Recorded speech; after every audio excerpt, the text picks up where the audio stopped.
Vamos para o julgamento do terceiro processo. O número do processo é o 69/2020, aí 2019-2118. Empresa autuada é 0685-330, dígito 6. Recorrente, célula de julgamento de primeira instância, recorrido à Quisa. A relatora é a doutora Sabrina, também estão presentes como ouvintes, doutor Yasmin e doutora Alice, e também o conselheiro doutor Hamilton. Com a palavra, doutora Sabrina.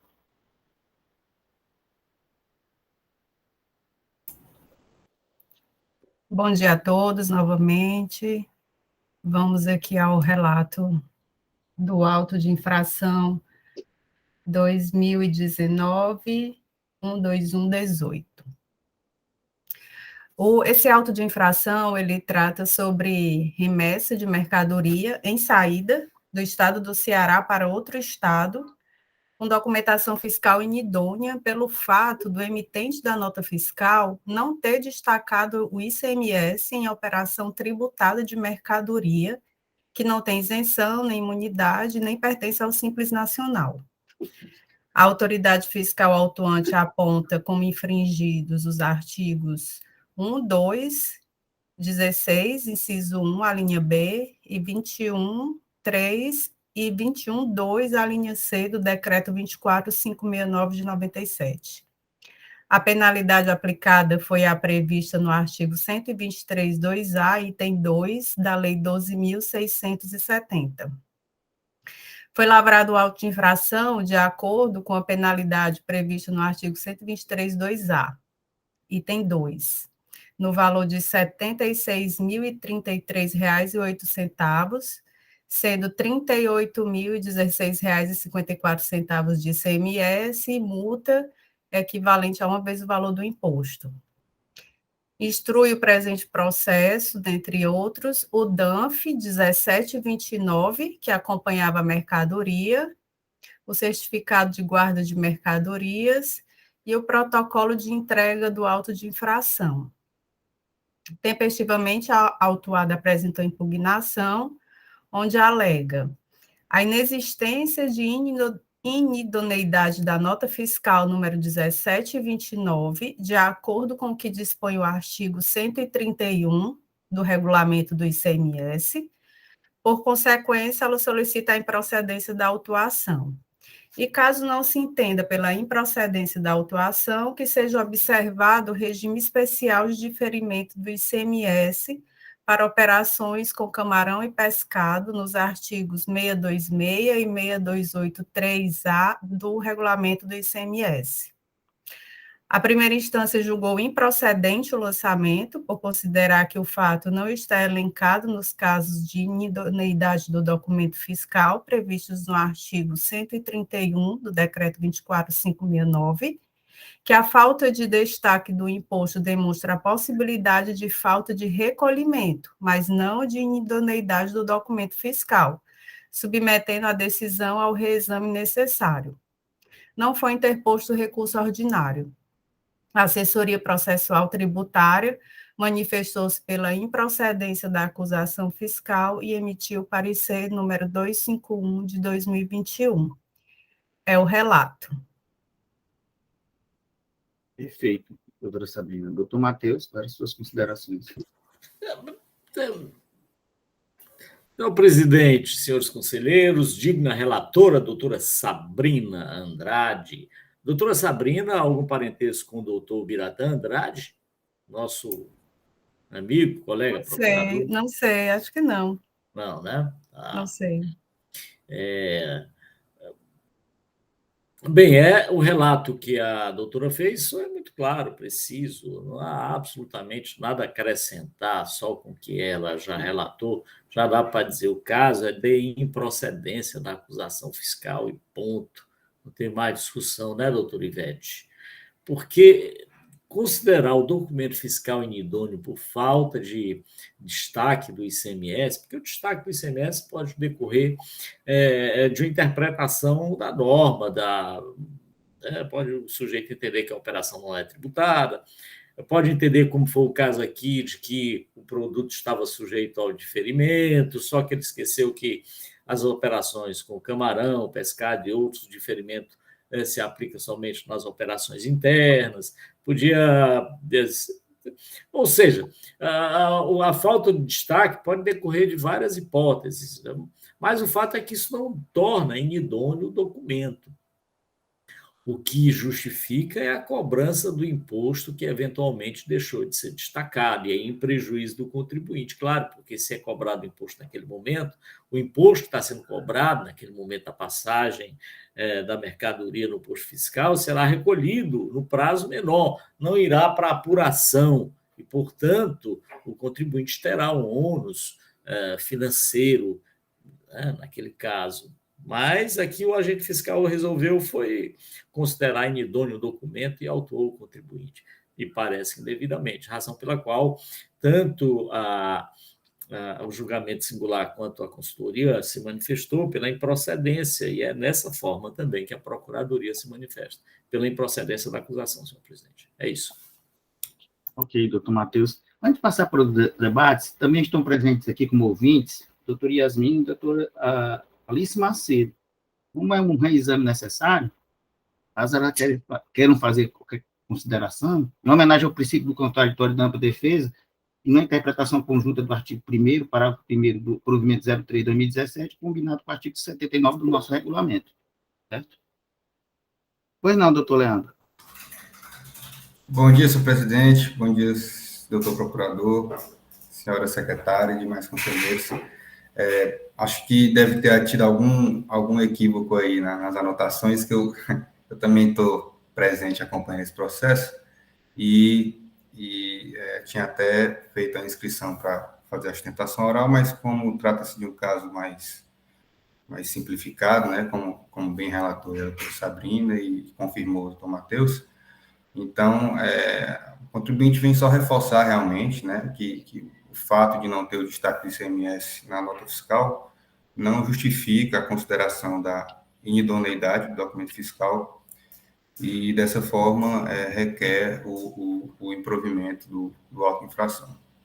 E são basicamente essas considerações, tendo em vista aí o auto de infração ter sido julgado já improcedente e o parecer já ter sido no sentido também de manter a improcedência. Então, era só essas as considerações que a gente queria fazer. Ok, doutor Leandro. Nós não tínhamos anotado o nome. Tranquilo. Passamos aos debates.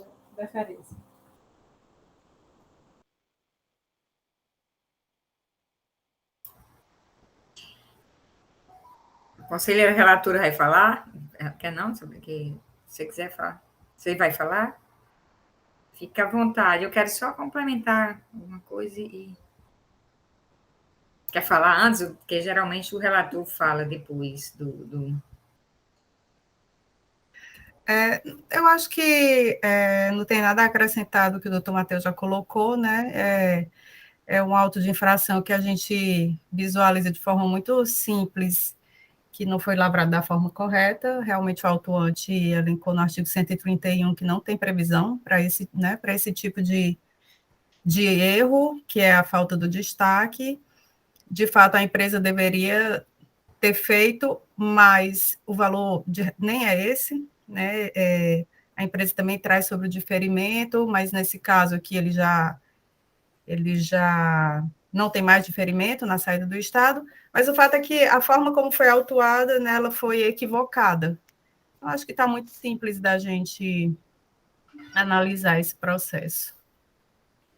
Verdade, só assim observando que nós temos uma súmula, né, a súmula que foi citada pelo julgador, a súmula é específica para a entrada, é certo que é para a entrada, né, e essas autuações, elas são corriqueiras nos postos fiscais, né, e vem realmente a jurisprudência confirmando que não é motivo de inidoneidade, né, no caso aqui é uma saída interestadual, como dito já pela relatora, mas, de fato, não dá para, no trânsito, já dizer que aquele documento é inidôneo.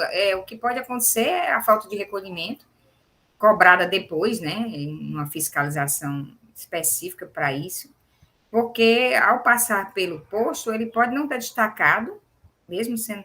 e posteriormente lançar e reconhecer o débito em sua escrita, né? Então, essa abordagem, né, no trânsito, de descaracterizar o documento, ela é comum, só confirmando, só observando que o jogador colocou a súmula na entrada, mas aqui é uma saída. Mas mesmo assim não muda, né? O conduta de destaque no imposto é a mesma. Só isso. Ok. Passemos a votação. Não tem mais nenhuma pessoa escrita. Na votação, doutora Sabrina.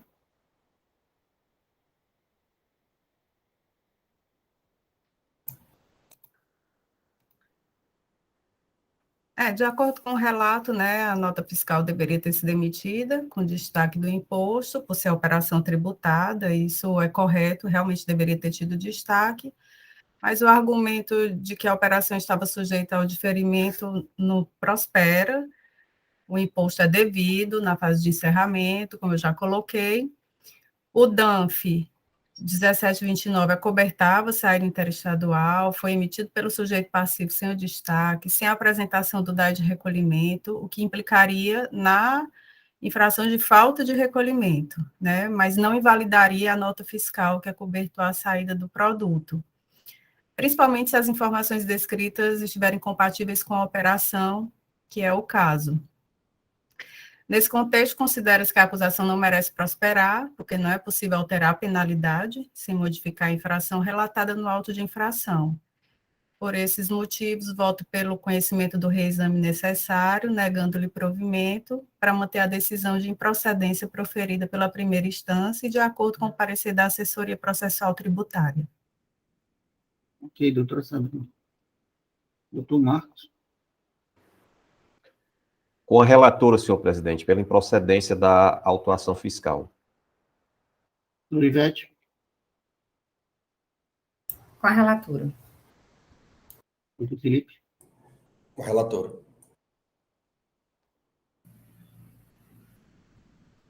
Doutor Geider.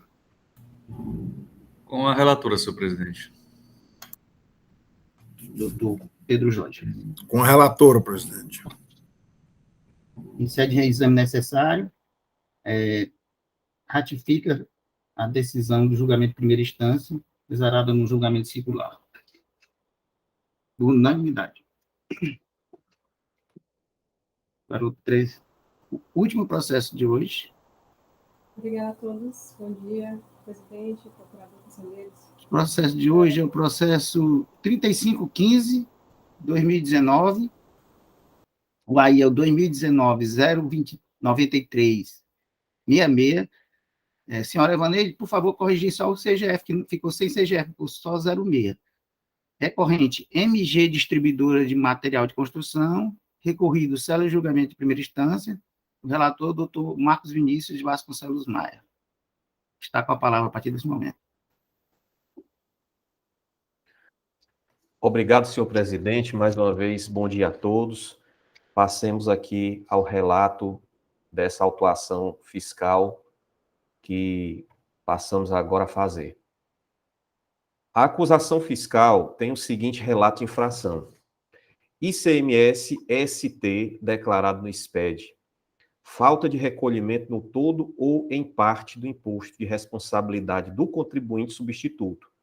O contribuinte deixou de recolher o ICMS substituição tributária por entrada interna, declarado na EFD-SPED nos meses de janeiro de 2017 a setembro de 2018, no valor principal total de R$ 354.522,41, conforme consulta da apuração do ICMS-ST, informações adicionais do ajuste da apuração do ICMS e notas fiscais eletrônicas anexas.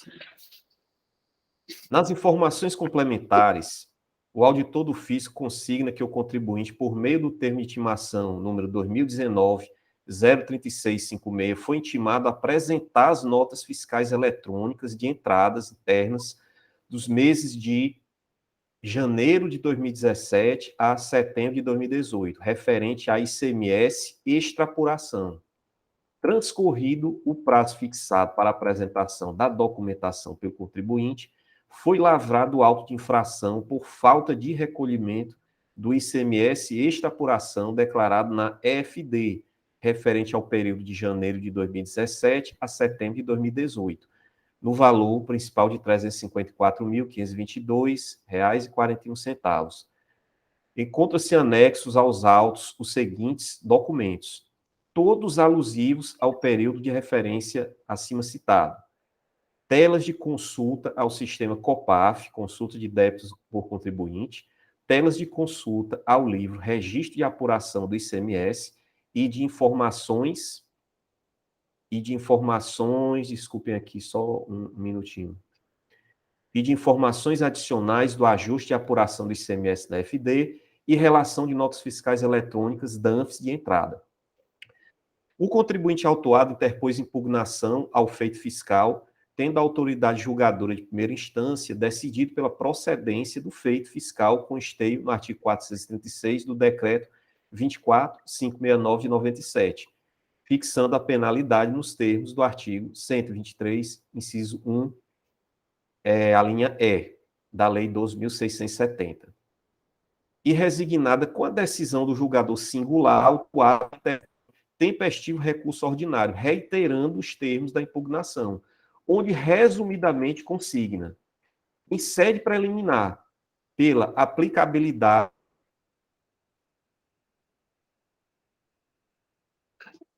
Doutor Marcos, congelou aí.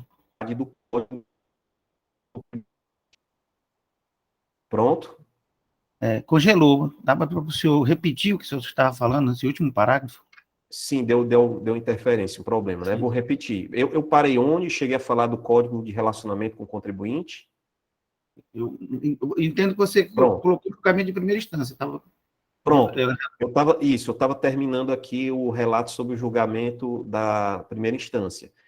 E resignada com a decisão do julgador singular, a autuada interpõe tempestivo recurso ordinário, reiterando os termos da impugnação, onde, resumidamente, consigna, em preliminar, a aplicabilidade do Código de Relacionamento com o Contribuinte do Estado do Ceará, Lei Complementar 130 de 2014, a nulidade da autuação em razão da descrição da infração ter sido feita de modo genérico, com preterição das garantias processuais constitucionais do contribuinte, a inconstitucionalidade da multa com efeito por ter efeito confiscatório, sendo uma garantia constitucional a não confiscatoriedade e ofensa ao princípio da proporcionalidade, gratuidade do processo administrativo e legalidade do lançamento em razão da natureza ex lege da obrigação tributária. Quanto ao mérito, o contribuinte pugna, em caso de não acatamento das preliminares, pela aplicação do parágrafo único do artigo 126 da Lei 12.670. Agora, destaque-se que, na impugnação, a autuada solicitou o reenquadramento da penalidade para a prevista na linha D do inciso 8 do artigo 123 da Lei 12.670. A assessoria processual manifesta-se pela procedência do feito nos termos da adesão singular. Esse é o breve relato da autuação fiscal. Doutor Marcos. Doutor Matheus, as suas considerações.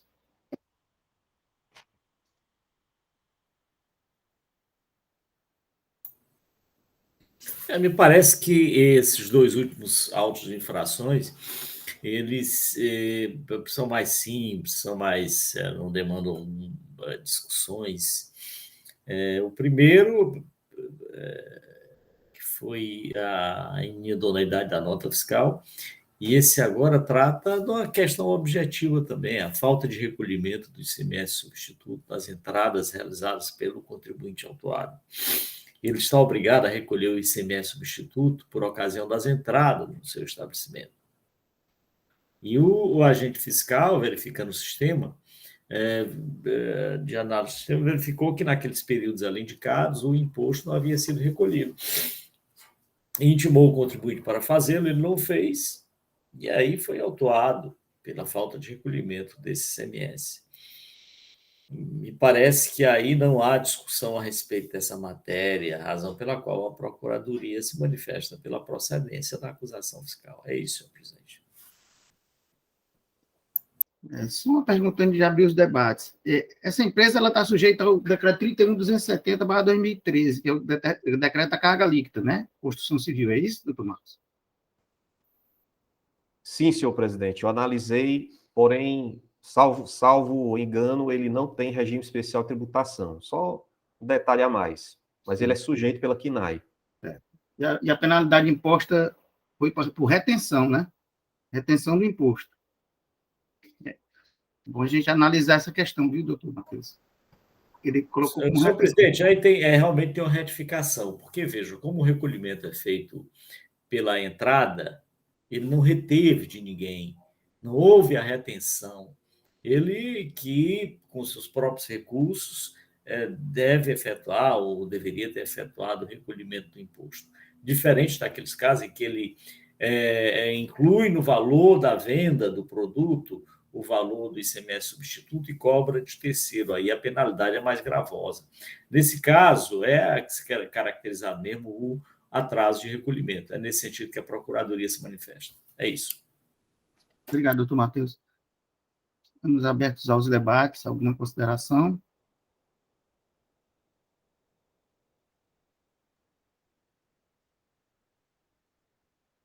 Nenhuma, doutor Marcos?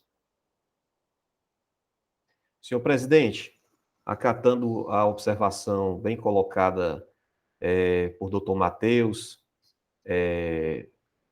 pelo senhor presidente, propriamente também antes, realmente eu reconheço que o caso da penalidade a ser aplicada não seria a informada na autuação fiscal, que seria a do 123.1E, e sim, na minha percepção, do 123.1C mesmo, a falta mesmo de recolhimento, né, objetivamente.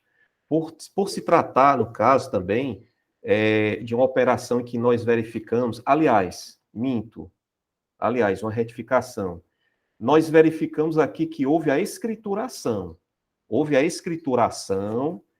Eu até destaquei aqui nos ajustes de apuração de ICMS, e todas as telas que foram anexadas do livro Registro de Apuração de ICMS, então nós iríamos para a hipótese do 123.1D mesmo, certo?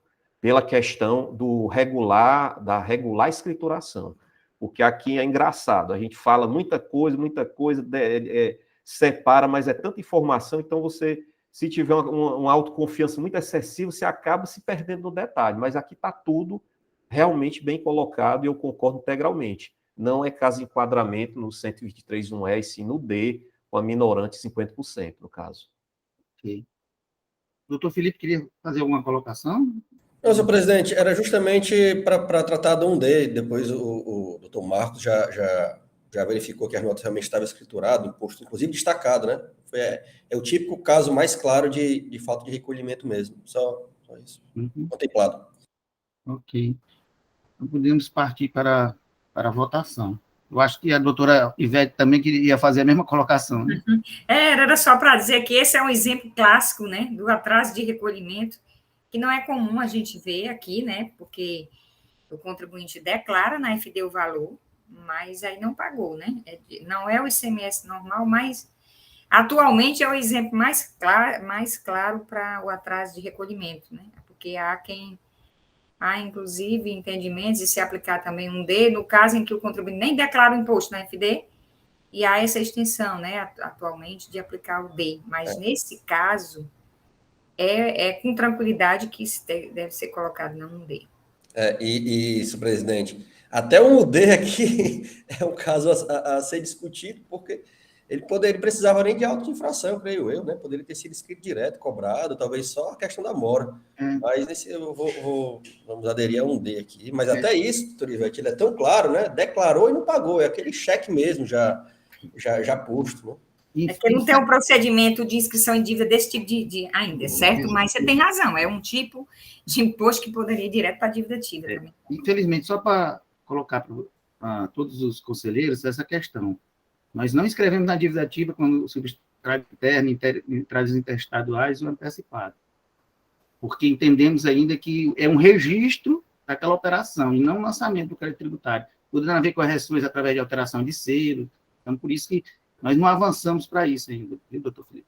Mas um dia avançaremos. Eu acho que o que se busca, né, dentro da Secretaria da Fazenda é que esse tipo de auto seja automático, né? Não precisa de uma pessoa ir lá e apertar o botão e labrar esse auto, Uhum. né? Já está lá. É porque eu falo porque se fosse automático, incidiria só os encargos de mora. Não teria essa multa nem do 1D, né? Uhum. É porque Se fosse direto, né, para a dívida ativa. Aí lá, ia ali para o capítulo lá do regulamento, que está tudo atrás, juros, correção, enfim, né? Infelizmente, como a nossa legislação é muito intrincada, aí não existe ainda digamos assim, uma segurança de que aquele valor declarado poderia ser já escrito na dívida ativa. Mas eu acredito que a evolução, tanto como a doutora Sabrina falou, como o doutor Felipe, vamos chegar nesse ponto. Doutor Marcos Vinícius. Senhor presidente, eu gostaria de perguntar se é relevante a apreciação das preliminares, que, aliás, dos itens, né, não chegaria nem a afirmar se são preliminares, alegadas pela recorrente, porque eu entendo desnecessárias ao deslinde aqui da nossa lei, né, da análise do nosso caso, porque ele elencou a aplicabilidade do Código de Relacionamento com o Contribuinte, que é uma legislação que dispõe não especificamente sobre a obrigação tributária que nós estamos analisando, falando sobre cerceamento de direito de defesa, gratuidade do processo, né? O senhor entende, presidente, necessária a apreciação dessas matérias ou diretamente ao mérito? Eu entendo que a gente deve ir logo para o mérito. Na análise que eu fiz do processo, nenhuma preliminar deveria ser analisada, porque não impacta na nossa decisão. Mas é uma decisão que pode passar por outros conselheiros que são mais experientes, se isso é necessário. Só uma sugestão. Quando a gente usa, né, essa técnica de toda vez que tem preliminar, mesmo que não faça nenhum sentido, elencar, enfrentar e registrar, certo? Porque senão eles entram com um recurso dizendo que a decisão não está fundamentada para aquelas questões preliminares que ele trouxe. Então, assim, ainda que a gente entenda que não vai ter nenhum sucesso essas preliminares, como regimentalmente, só uma sugestão, não é nem sugestão, é porque, na verdade... Não, tem que ser feito, na verdade. Tem que ser feito, e a gente tem que observar isso com muita cautela. Às vezes a gente se apressa para ir para o mérito, né? Mas, assim, tem que elencar em relação a preliminar tal, aí dizer, tudinho, tem que ter todo esse trabalho. É mais seguro para a decisão não ser questionada. Ok. Certo? Doutor Geida primeiro, depois doutor Felipe. Senhor presidente, é só mesmo para reforçar realmente, o doutor Ivete pontuou, eu acho que é producente e, assim, faz parte realmente, tem que fazer realmente parte da decisão para que não tenha que ter esse questionamento. Eu acho que realmente é só esse ponto mesmo, concordando com o doutor Ivete. Doutor Felipe? Também, presidente, no mesmo sentido, se a parte argui uma nulidade, tem que ser apreciada, ainda que para negada com fundamentação simples, temos que apreciar tudo. Então, doutor Marcos, elenque, por favor, as preliminares que foram suscitadas. Só para acrescentar, viu, presidente, como sugestão, cada vez que um relator vier, é importante até ele já trazer assim, a preliminar tal, para facilitar, né, até na construção da ata, já para dizer de uma forma sintetizada cada preliminar, porque aí agiliza, sabe? A gente não perde tanto tempo. Ok. Sugestões acatadas. Doutor Marcos, por favor, as preliminares, o senhor elenca e a gente parte para a votação, depois a gente vai para o mérito. Senhor presidente, todas as preliminares alegadas pela recorrente se resumem em, até para nossa secretária Vaneide, né, facilitar aqui o trabalho, né? Número 1, aplicação do Código de Relacionamento com o Contribuinte do Estado do Ceará. Lei Complementar 130 de 2014, para simplificar, né? Aplicação da Lei Complementar 130 de 2014. Número 2, descrição da infração de modo genérico. 3, multa com efeito confiscatório e ofensa ao princípio da proporcionalidade.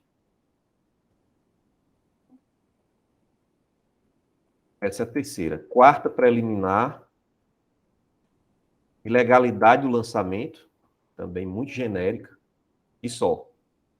E a gratuidade do processo administrativo, se eu não falei.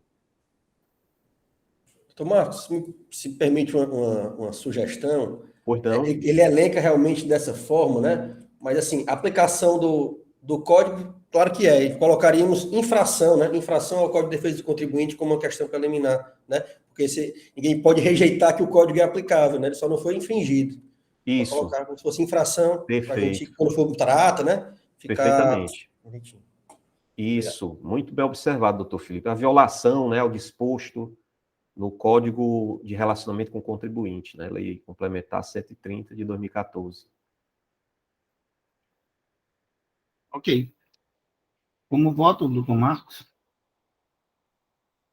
Senhor presidente, pela rejeição das preliminares arguídas e, quanto ao mérito, voto pela parcial procedência da autuação no sentido de enquadrar a multa para o artigo 123, inciso 1, a linha D, quanto à penalidade. É assim como voto. Doutor Ivete, quanto às preliminares e quanto a... Voto com o relator. Pela parcial, rejeitando as preliminares, e a parcial procedência, pelo reenquadramento, né, da penalidade. Ok.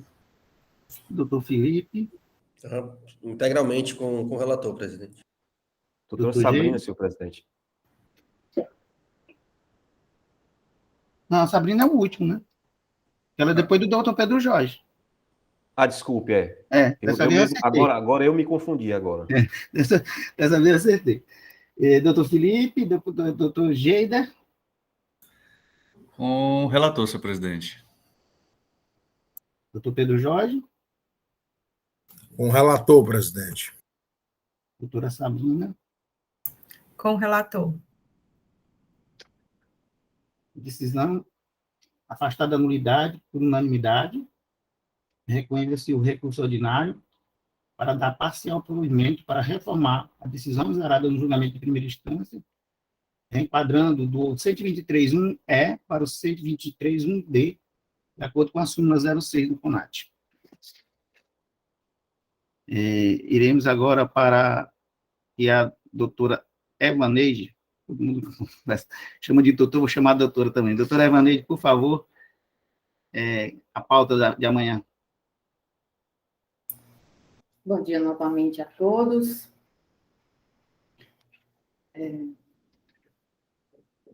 A presidência da primeira Câmara convoca os senhores para a realização da 5ª e última sessão do mês de fevereiro, a realizar-se no dia 18 de fevereiro de 2022, a partir das 8h30.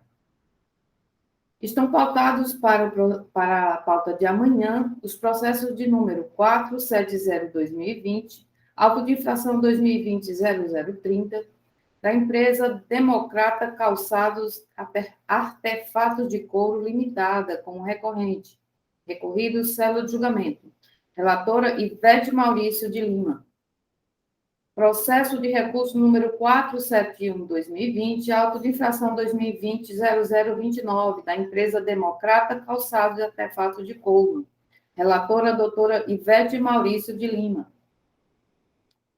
Pautados também processo de número 461/2019, auto de infração 2018-181-18169, da empresa Magazine Luiza S.A., e da mesma empresa o processo de número 465/2019, auto de infração 2018-18173, da relatoria também do doutor Pedro Jorge Medeiros, os dois últimos processos. Essa pauta, senhores. Bom final de dia. Obrigada a todos. Senhor presidente, doutora Evaneide, só me permite já registrar, amanhã o doutor Mito Sobreiro estará substituindo-me aqui na sessão, tá? Vai estar inaugurando aqui um compromisso no mesmo horário, tá? Deixando já registrado. Certo, obrigada. Encerrando as nossas atividades de hoje, eu gostaria de agradecer a presença de todos e dizer que os debates foram muito ricos. Como sempre, essa semana tem sido muito enriquecedora, especialmente pela atenção e respeito e a forma como todos têm se tratado. Estou encerrada a sessão de hoje. Presidente.